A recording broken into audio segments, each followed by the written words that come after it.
তো গাইজ আসসালামু আলাইকুম। আজকের ভিডিও যদি মিস করেন তাহলে অনেক কিছু মিস করে ফেলবেন। আমরা কিন্তু মোবাইল প্লেয়ার, আর আমরা কিছু কিছু সময় হয়ে যায় মুন্না টেনকে দেখেন অনেকবার ট্রাই করার পর স্কোয়াডের লাস্ট প্লেয়ারটাকে কিন্তু আমি ওয়ান ট্যাপে স্কোয়াড থেকে লবিটা ফাটাই দিচ্ছি, কিন্তু এরপরে দেখেন আকাশে অনেকক্ষণ যাতায়াত করার পর দেখেন ফ্যালকোয়ালা প্লেয়ারকে আমি মোবাইল প্লেয়ার হয়ে কিন্তু তাকে ডাউন করে দিই। ভাই এটা কিন্তু খুবই ইম্পসিবল ব্যাপার, খুব কষ্ট করে কিন্তু অ্যাকুরেসিটা করা লাগে, কারণ এখানে ওর টাইমলকটা নাই পাবজির মতন, এখানে অ্যাকুরেসি করা ছাড়াই মারতে হয়। তো যাই হোক, দেখতে পারতেছেন অলরেডি অনেক কষ্ট করে কিন্তু আমার কয়টা কিল হয়েছে এখানে,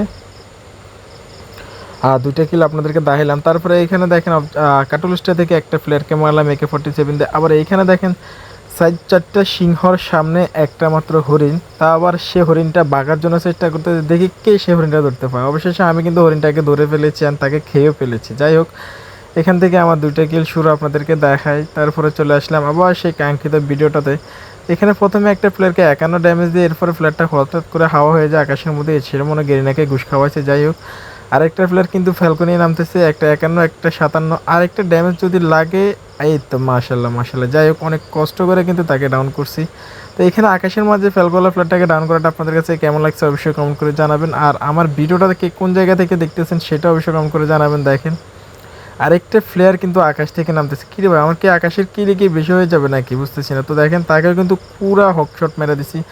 তো আপনারা আমার আর একটা ক্লিপ দেখেন, সমস্যা নাই। তো এরকম যদি হকশট সরি, লাস্টের জন্য অবশ্যই অপেক্ষা করবেন। লাস্টে কিন্তু আমি যখন আকাশ থেকে ল্যান্ডিং হয়ে নামি তখন সব কিন্তু ম্যাকটেনটা দেয়। তো ম্যাকটেনটা দিয়ে আমি কি করছি একটা প্লেয়ারকে ভাই, সেখানে মুন্না টেনকে বায়ো হেল হয়ে যাবে, কারণ আমি হচ্ছে মুন্না টেনকে ফ্যান।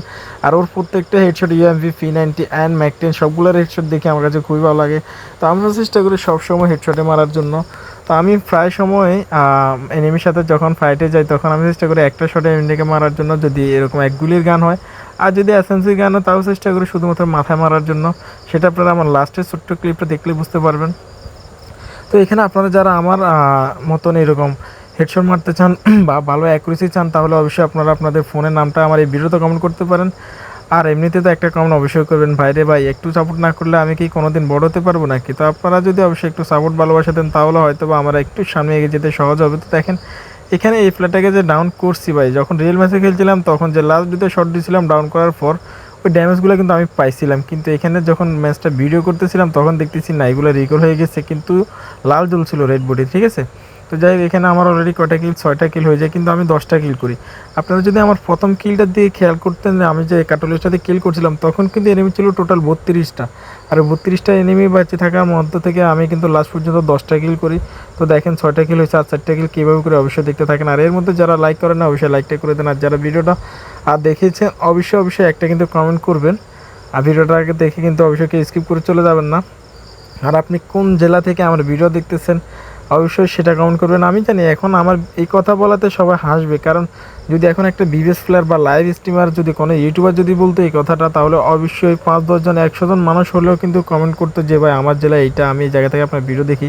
তো সেটা করবে না কেন জানেন, কারণ আমাদের তো এতটা গ্রো নাই, কারণ আমাদের ওরকম সেট আপ নাই ভালো, লাখ লাখ টাকা দিয়ে ফিচের সেট আপ নাই যে ভালো একটা স্ট্রিম লাইভ স্ট্রিম করবো, ক্যামেরা সেটিং নাই। কারণ আমরা এরকমভাবে ফোনে নর্মালি খেলি, ভিডিও করতে অনেক কষ্ট, একটা এডিট করতে অনেক কষ্ট, কত সময় লাগে। আর ওরা ফ্রিজের মধ্যে এডিট করে, ফ্রিজের মধ্যে সব কিছু করে, গেম প্লে করে, সব কিছু ওখান থেকে আপলোড করে দিতে পারে, কতটা সুন্দর তাই না। তো আসলে ভাই ওরা কিন্তু ছোটো থেকে বড় হয়েছে। তো আমি চাই যে আপনারা যারা আমার ভিডিও দেখতেছেন অবশ্যই প্লিজ সবাই একটা করে লাইক করে দিবেন, আর অবশ্যই একটা কমেন্টও অবশ্যই পেতে পারি। আর আপনাদের জন্য তো আমি এমনিতেই কষ্ট করতেছি, তা আবার আরও কষ্ট করবো, সমস্যা নাই। তো আরও কষ্ট হচ্ছে কি, আপনারা অবশ্যই আপনাদের মোবাইলের নাম কমেন্ট করুন, দেখবেন আপনাদের মোবাইলের নাম অনুযায়ী আমি একটা সেন্সি দেবো, সেই সেন্সি দিয়ে আপনি যদি হেডশট না মারতে পারেন তাহলে আমার নামটা ভুলে দিন। যাক আর কিছু কম, আর কিছু করা লাগবে না। তো আমি অবশ্যই চেষ্টা করি কিছু মানে কাব্য ভাইয়ের গিল্ডে যাওয়ার জন্য, দেখি উনি আমাকে গিল্ডে যাওয়ার জন্য কী ইয়া করে। এমনিতে কাব্য ভাইয়ের সাথে আমার সাথে মনে 2-1বার কথা হয়েছে। তো এখানে আরেকটা লাস্ট স্কোয়াডের লাস্ট প্লেয়ারকে মেরে দিলাম ভাই, খুবই দুঃখ লাগলো। 4টা প্লেয়ার এখন আমার খেলা দেখতেছে, এই প্লেয়ারটাকে ভাই এই সিচুয়েশনে যদি একটা হেডশট লাগতো, দেখছো আমি কত ভয়ানক ফিসিতে খেলি, মানে আঙ্গুল দিয়ে ফিসিতে খেলি ছোট্ট একটা মোবাইলের মধ্যে। তো দেখেন ওটারে গ্লোয়ালটা মারছিলাম কোথায়, এই প্লেয়ারটা যদি একটা শট খেতে তাহলে কিন্তু এখানে আমার জন্য একটু হালকা হয়ে যেত এই প্লেয়ারটা ডাউন হলে। কিন্তু দেখেন অলরেডি আমার 9 কিলের পরে এখানে যেটা ডাউন করছে এটা ক্লিয়ার করতে গেছি আমাকে মেরে দিছে। তো যাই হোক, যে সেই কাঙ্ক্ষিত হেডশটের শর্ট ক্লিপটা আপনাদেরকে দেখাই। এখানে আমি আকাশ থেকে নামতেছিলাম, এটা হচ্ছে আরেকটা ম্যাচ, কিন্তু ভাই আমার কাছে এই হেডশটটা খুবই মারাত্মক লাগছে। তো আপনারা যদি এরকম হেডশট মারতেছেন অবশ্যই আপনাদের মোবাইলের নাম্বার কমেন্ট করবেন। তার ভিডিও পর্যন্ত কারা কারা দেখছেন অবশ্যই অবশ্যই কমেন্ট করে জানাবেন। দেখেন প্লেয়ারটা নামছে মাত্র, দেখছেন হ্যাকারের মতো হেডশট। তো ওকে, আল্লাহ হাফেজ। আর ভিডিও বড় করবো না, সব ভালো থাকবেন। আল্লাহ হাফেজ, আসসালামু আলাইকুম।